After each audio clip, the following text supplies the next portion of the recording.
Hey guys, Bleed is insanely strong in Elden Ring, and I've managed to build a pretty good class with it, so if you want to melt bosses, make sure you stay tuned.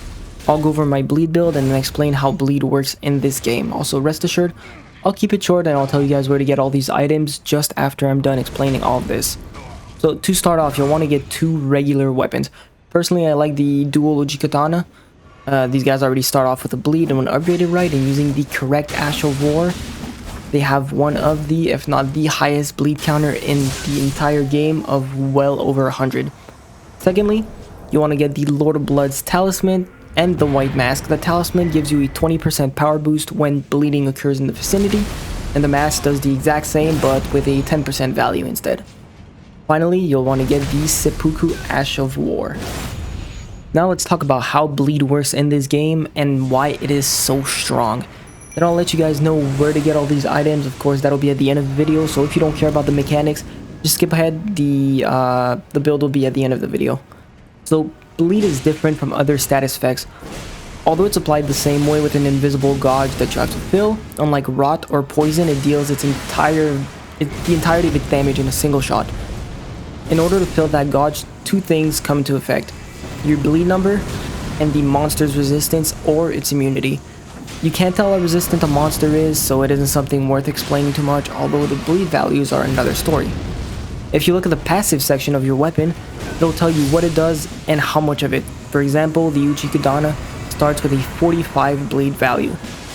This number is what is used to determine how much the gauge fills when you land a hit. The higher the number, the more the gauge fills, hence why it takes less hits to hemorrhage a monster. To increase the number, you can change your weapon to a blood weapon using a Sight of Grace on the Ash of War. It'll reduce your damage but raise the bleed value. You can also upgrade the weapon with stones and raise the attribute that weapon scales with. Most of the time, if you make your weapon a blood type, it'll scale with its main attribute and add some arcane to it. For this build, we're going to be doing all of the above. Lastly, if you coat your weapon in blood, it raises the blood value tremendously, which is why the Seppuku Ash comes in play. To recap, hypothetically, you're using a Yuchikatana like me. It starts off with a 45 blood loss value, and our hypothetical monster has a 200 blood loss gauge before he hemorrhages. Regularly, it'll take 5 hits to inflict enough bleed to take a chunk of its health. But now we put all our points into what the weapon scales in. Now, instead of being 45, your value raises all the way to 60, 70, 80, depending on how high level you are.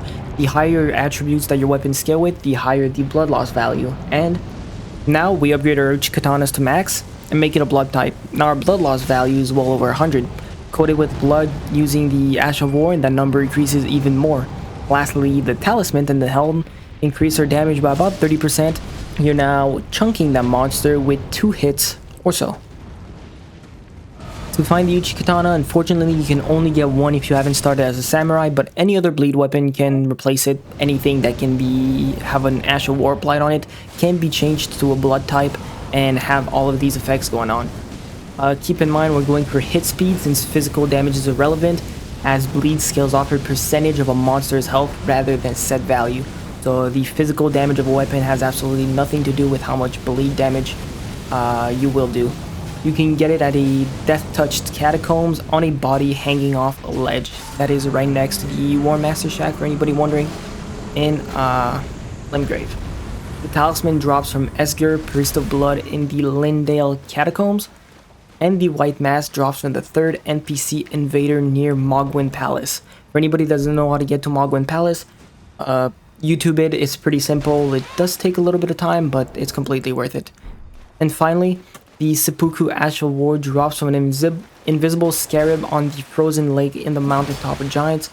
If you want to find the scarab, stick to the left of the lake and keep going straight until you run into a set of trees. The invisible scarab will be running around there. You will see the invisible steps. Lastly, if you do use this build, make sure that you guys use the Mimic Tier Summon, as they can help you fill up the bleed counter. They do just as much bleed as you, as they are a copy of you. And if you did enjoy this, make sure you leave a follow.